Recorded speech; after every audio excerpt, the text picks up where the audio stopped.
Hello and welcome to WhatCulture Wrestling with myself, Andrew Pollard. I hope you're well. I hope you got that there. As you can see, I am not alone for with TNA Slammiversary on the horizon. I have the TNA World Champion with me, Moose. How are you doing, dude? I'm doing great. I'm actually in the UK right now. Oh, Um, whereabouts? I am in Willesden Green. I don't know where that is. Well, I don't know where it is either. That's just where I'm located right now. What are you over here for? Is it work or pleasure? Work. Right. Okay. Okay. Nice. Nice. Yeah. Oh, work. That the main topic is, of course, Slammiversary, July the 20th from Montreal. Can watch it on TNA Plus, the Zone, Insiders on YouTube. Yourself walking into this, the 20th edition of Slammiversary, one of the company's tentpole shows, an event that became TNA's highest selling pay-per-view in 10 years in just 48 hours. Walking in as world champ. Obviously, that's what you work for, is the pressures that come with being a world champion. But how is that to walk into these massive events with as the face of the company? It's good, man.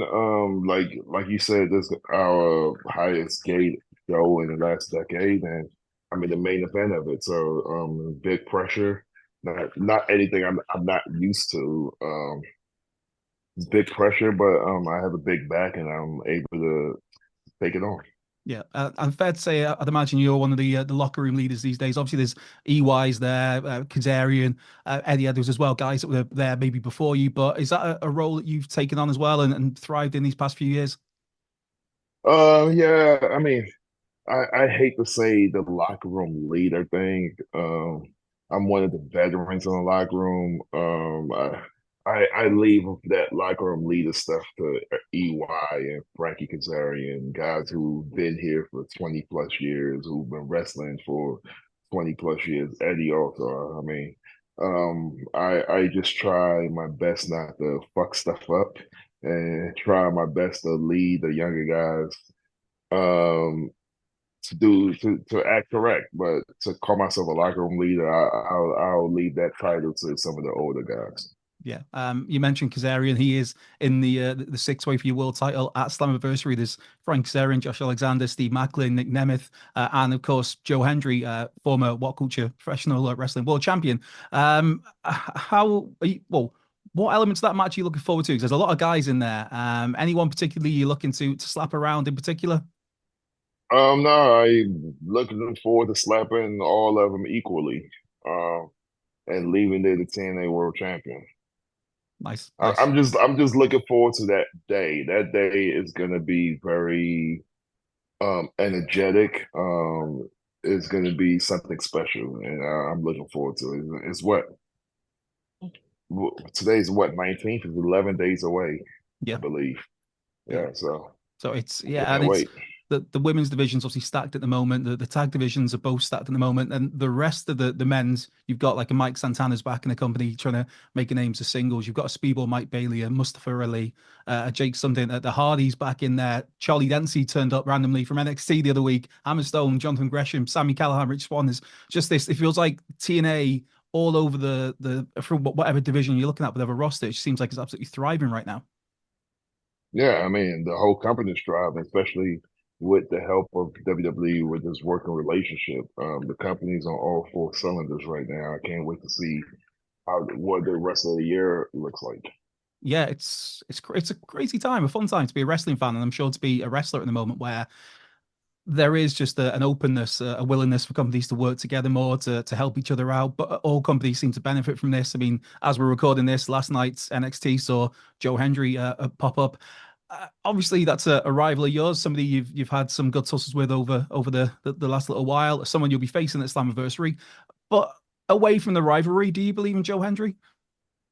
Yeah, I believe in Joe. I think Joe Henry is on the cusp of being the next John Cena, and I know he's worked his butt off and he's worked his ass off, and now just his story and just his journey just shows you that hard work pays off. Because a lot of people don't know all the work Joe Hendry put in, and all the questions he asks, and him cornering some of the older guys in the locker room, asking them questions on how to be better, how to get better. And I'm just happy that all those questions and all that hard work and all everything he's done to get the position that he is actually paying off. So to answer your question, I do believe in Joe Henry, but I'm still going to kick his ass in 11 days.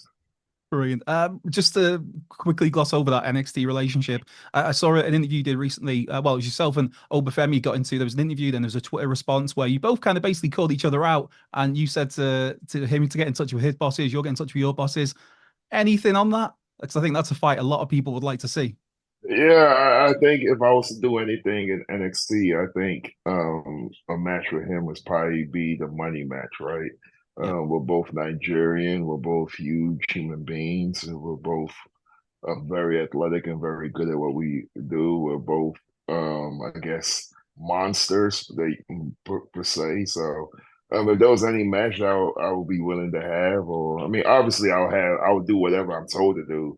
But if I was to have to pick myself, I mean, he'll probably be the one. And but we'll see. yeah, We'll see. I'm just right now focusing on Slammiversary and focusing on main event and the biggest gate that we've had in the last decade. And if my name is called to wrestle Oba Femi or anybody in NXT or the main roster, I'm going to do what I've done every day, and that's put my best foot forward and give 110%. yeah. And this is obviously your second, maybe kind of technically third reign as TNA World Champion. Because obviously you brought the TNA World title back at a spell, but you beat Shelley for this at Hard to Kill for this run with it. How do you feel as world champion compared to the other run you had, where it was bookmarked by Josh Alexander each way? It's different. I'm in a group now where the last time I won it, I was a singles. I was by myself solo. So it's different. It's two different. It's a tales of two different stories. I think my first run, I was more, I guess, darker. I was a more darker heel character. Where this one, I'm still as mean, but it's a different. It's different because it's not just me. I'm in a group. So yeah, I think TNA does a great job of making each one of my runs different. Even from the run when I took the title and ran with it, that one was different than when I beat Josh, and different now than when I beat Shelly for it. So TNA, kudos to TNA for making each time I've won the title something different. And like I said, I think we have the best writing team in all the professional wrestling. Yeah, and with the system, obviously, it's Brian Myers, who you tagged with plenty of times over the years, Eddie Edwards, Alicia Edwards. What for you is it more enjoyable now, or is it just kind of less pressure because there's a focus on a group, or is it just different, basically? It's definitely more enjoyable because everybody in the group are my like legit shoot best friends. Yeah, So, and that's what makes it special, and that's what makes it fun because I get the this is the guys I drive with every loop. I hang out with these people till 4 o'clock in the morning every loop. So, it's like a big family. So, it's special that they actually put our real life persona on TV. yeah. And you mentioned your friends there as well, in particular Eddie Edwards, who's been at TNA for forever, Kazarian as well. But for you, you are a staple of this company now. In fact, I think it's the 12th of July. 8 years ago was your very first appearance, which is Destination X, which was Eddie against Bobby Lashley. Now, during that time, obviously, you busted your ass to become one of the best in the world. But is there anybody who's helped you come along that maybe doesn't get enough credit? You talked about Joe Hendry seeking advice from people. Is it maybe a Kazarian and Eddie who's helped you behind the scenes? I mean, everybody, even though Kazarian just got came back to TNA, Yeah, I mean, he's a good friend of mine too. He's definitely helped me in his short time back with the company. If I was to say the guy that helped me the most, it will probably be Eddie Edwards because ever since I've been here, he's been here, and we've always been neck to neck, and as our friendship that close. So he's definitely given me a lot of pointers and not only wrestling, just life in general. Then you got the time I spent with Myers. Myers showed me a different side of wrestling that I've never seen before, which he definitely was has helped in the transition into where I am as a character today. And then you have guys from like other companies like Ricochet and Apollo and guys who are like real good friends to me who've also you know what I'm saying, kind of showed me how to do things differently or look at things in a different light. Then you got guys like TJ Wilson and Natty, like good friends of mine who work for WWE, who also showed me a different way, shed a different light on how to do things. So it's not just one person; it's a whole list of groups of people that have made Moose who Moose is today. Yeah, and in terms of moves, this will be your eighth Slammiversary match. From the previous seven, is there a particular favorite? I mean, obviously there was Aries, there was Rob Van Dam, Sabin, Sammy Callahan, the four-way tag match last year, Oh man, Eli Drake and Chris Adonis, the first one I believe that was. like it's hard. I've been in some memorable ones. It's hard to say which one is my favorite. I guess it's the next one is my favorite. Nice, Let's that's the let's right make it. answer. That's yeah. The next one is my favorite.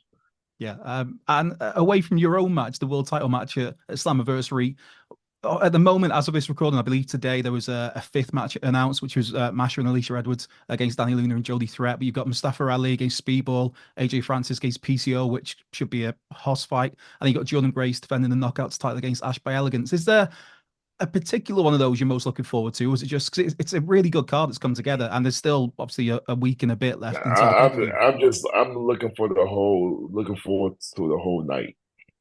Yeah. I Yeah. mentioned her there, Jordynne Grace. How proud are you to see what she's been doing? Not only in because she's been again a staple of TNA, just killing it for years in TNA, but also as well the appearances she's made in WWE, NXT. It's just what a representative of the brand.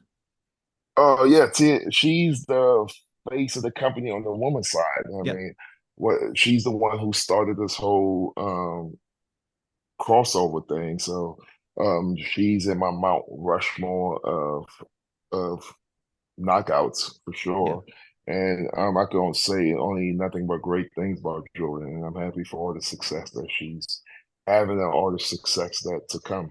Yeah. If we're talking Mount Rushmores, you could probably make an argument for them as singles, but if you're talking Mount Rushmores with tag teams for TNA, Motor City Machine Guns are right there. If they're not number one, they're one A. Yeah, They're they're definitely number one. I mean, who would you put as number one if it's not them? yeah. I mean, there's them. There's Beer Money, America's Most Wanted, Dudley's, Hardy's. I guess you could put in there, but I think it's MCMGs for me all day long. Just Yeah, what a team. it's definitely the Motor City Machine Gun. If you talk about TNA tag team, you have to Yeah, put them number one.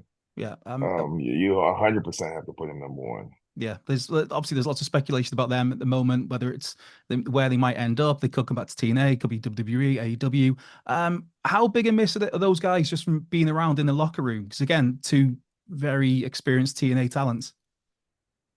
Two guys that are great locker room guys, and two guys, especially Alex Shelley, a guy that I've learned a lot from, especially in my last feud with him. So yeah, wherever they end up, hopefully it's back with us. If not, wherever they end up, we're gonna have two talented guys, and I wish those guys nothing but the best. Yeah, TNA right now for the last probably 2 3 years is in could well be the best place it's ever been, just in terms of the output, the matches, the creative, the quality of the overall product, the look of it. Obviously, the rebrand at the start of the year. For yourself, is as one of the faces of TNA, like you said, the face of the men's division, Jordan's the face of the women's division. Is there that inkling to maybe try somewhere else in the future, or would that is that an itch that you don't really? It's not the end of the world if you don't scratch by the time all's said and done. It's too, man, I still have another few years to even think Yeah, about that. So I just like to enjoy the moment that I'm in now, and we'll think about that when that time comes. But it's a long time from now. So yeah. one thing my wife would tell you about me, I don't like thinking about stuff that's not as of important right now. Yeah. So as of right now with TNA, I'm in TNA for a few more years. So let's enjoy the ride, and then once that time comes, we'll think about it. Yeah, I mean, So ask me that question in a couple of more years. we'll hook him. Say to 2026, we'll hook up something like that, and then we'll have that Yeah, discussion again. See where we're at. yeah, yeah. One thing that's not necessarily important right now, but looking back into the past, was that the tour last year of that TNA did of the UK, which went down extremely well, was very well hyped, was very much enjoyed by all that attended, and seemingly by the talent. TNA's first tour, or Impact's first tour since 2018 of the UK. How obviously you're in the UK right now, but how much fun was that to bring TNA back for them to come back for the first time since before the pandemic, and the reaction, the response you get from the UK fans? Oh, it was definitely very fun, and I think they'll be stupid not to do it again because I think that was a huge success of last time we were here. And the UK fans are always so great. So looking forward to coming back, and hopefully we get to come back by the end of this year. That's you pretty much got my questions there. That was my next question was like, do you think there's a chance we can get it before the end of the year or maybe early next year? Is that it seems like a no-brainer to me. Whenever it is, I think we're going to be coming back. I just can't tell you if it's the end of this year or next year, but I think it'll be stupid for us not. It's common sense we have to come back because last year when we came was a success. It was a hit. Yeah. Any So chances of a pay-per-view, would you think? Or is it just to be how shows I move know it to weeklies? there's been rumors about it, but like I mean, it's above my pay grade. I literally always find out stuff the same time you find out. Yeah. They don't call us and tell us, "Hey, this is what's going to happen." We usually find out when you guys find out. So, Right. hopefully, all the rumors are true. But I guess we'll probably find out for sure when the next pay per view is going to be at Slammiversary. That's when they usually announce it. Yeah. 'Cause again, So that's you guys. you have 11 days, or we have 11 days to find out what Slammiversary is going to be. Oh, Bound for Glory is going to be at. Yeah, well, that's what you guys going back up to Canada to Montreal up there, Montreal, Quebec, Canada. Um, last question to wrap things up. I'm going to try to keep an eye on the time here for you, Moose. And it's a question I asked Santana when we interviewed him last month. But if you went back to say the Moose who rocked up in Impact in 2016, Impact as it was then, what advice would you give to that guy from your present day self? Just do the exact same thing that you did to get you here. Yeah, it's nice. Yeah. I guess Follow the same journey. Don't derail or do something different. Follow the same journey. yeah. And say we were to meet up in a year's time, July of 2025, where would you like to be at that point? Still holding on to the world title? Maybe the system have got keeping gold as well, dominating the roster. Yeah, hopefully all that, but more importantly, I hope I'm alive because life is so precious and every day is not guaranteed. So Yeah, hopefully God gives me a breath to live that long. great advice to live life by there. Just any final thoughts for you for our fans who are tuning in? If you guys haven't bought Slammiversary, make sure you go on TNA Wrestling.com and buy tickets. Or if you're in the Montreal area, or go to Fight TV, I think it's Trilla Thriller. TV, Yeah. and buy the pay-per-view. Sound buys TNA Plus, always a great one to get stuff off. Right, brilliant, Moose. I very much appreciate you coming to have a chat with us today. It's been the time's been very much appreciated, man. Have a great trip, rest of the time in the UK. Have a great Slammiversary, and hopefully we'll sit down and do this again at some point. Thank you.